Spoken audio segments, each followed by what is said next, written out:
भाग 2 अयोध्या के महाराज।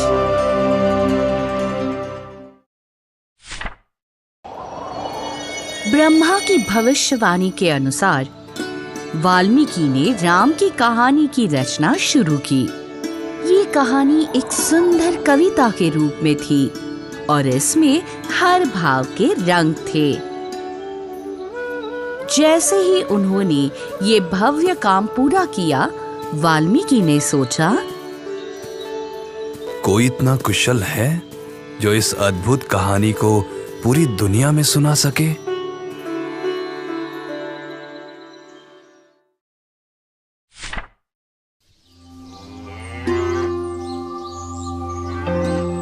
ये सोचते सोचते उनका ध्यान उनके आश्रम में रहने वाले 2 युवकों लव और कुश पर गया।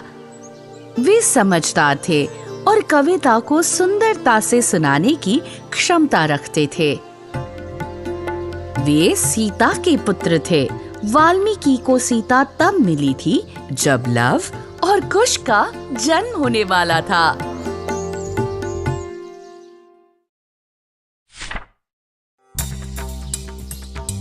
वाल्मीकि ने उन्हें रामायण पढ़ाना शुरू किया। लव और कुश को इस महाकाव्य का एक एक शब्द याद हो गया। उन्होंने रामायण को उत्साह से सुनाना शुरू कर दिया। बड़ी संख्या में लोग उन्हें सुनने के लिए एकत्र होने लगे। वे लोकप्रिय हो गए।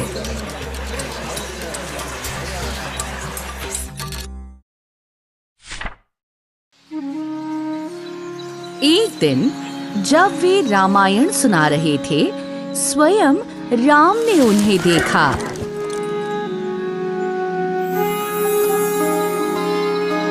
राम उनसे बहुत प्रभावित हुए। उन्होंने दोनों युवकों को अपने महल में आमंत्रित किया।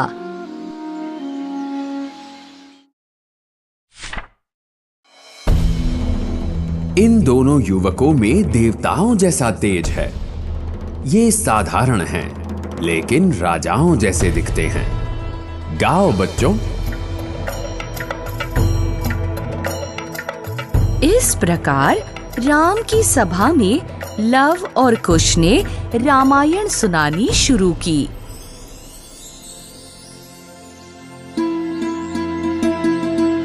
अयोध्या के शासक दशरथ न्यायप्रिय और बहादुर माने जाते थे। अपने महल की खिड़की से उन्होंने सरयू नदी के तट पर स्थित अपनी सुंदर राजधानी कोसल को देखा। उनका राज्य समृद्ध था और उनकी प्रजा संतुष्ट थी।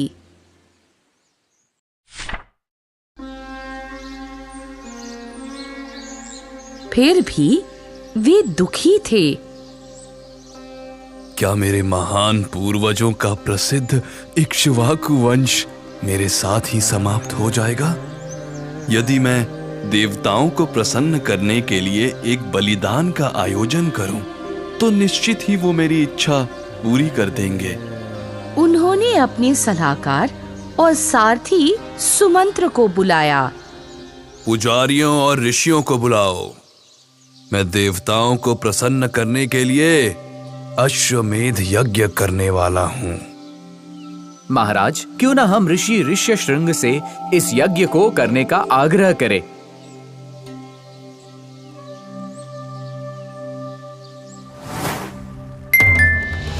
बहुत समय पहले की बात है, जब अंगराज्य अकाल से जूझ रहा था, तब उन्होंने ही देवताओं को प्रसन्न कर राज्य में वर्षा करवाई थी।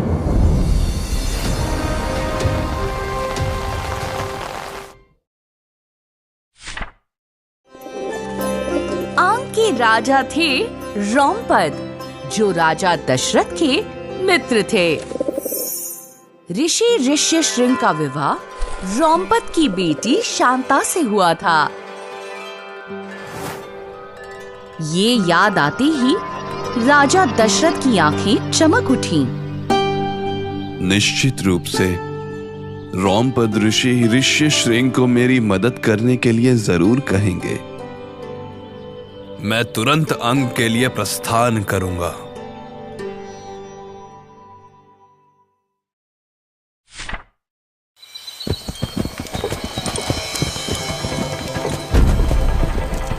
जंगलों और नदियों से कई दिनों तक यात्रा करते हुए राजा दशरथ और उनका दल अंग पहुंचा।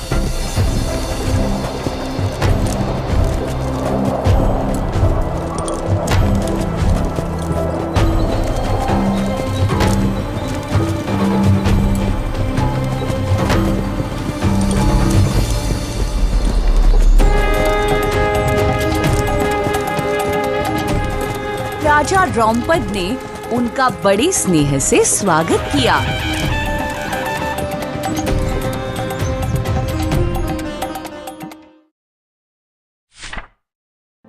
राजा दशरथ ने अपने मित्र को सारी बात बताई। मेरा मन अशांत है। मेरी बाद शासन करने के लिए मेरा कोई पुत्र नहीं है। मैं शास्त्रानुसार अश्वमेध यज्ञ करना चाहता हूँ। कृपया करके अपनी पुत्री शांता और ऋषि ऋष्यशृंग को मेरे साथ अयोध्या आने की अनुमति दे। हाँ बिल्कुल। रोमपद ने तुरंत अनुमति दे दी। दशरथ प्रसन्न हुए और उनका हृदय आशा से भर गया।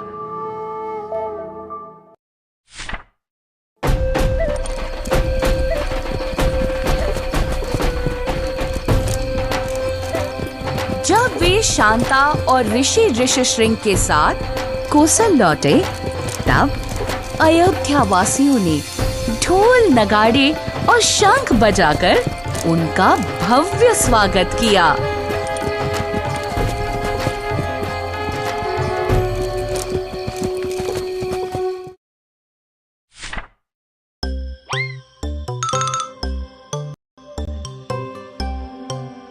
आपको लग रहा होगा कि राजा दशरथ एक बेटे के लिए इतने बेचैन क्यों थे?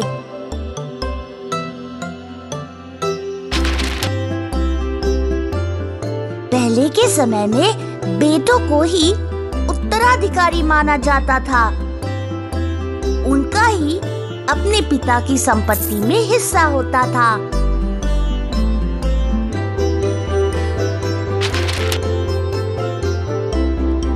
अब ऐसा नहीं है, क्योंकि अब हम बेटियों को भी महत्व देते हैं। आगे इस कहानी में आपको अन्य उदाहरण भी मिल सकते हैं, जो आज की सोच से अलग हो सकते हैं। बदलते समय के साथ सोच और विचार भी बदलते हैं।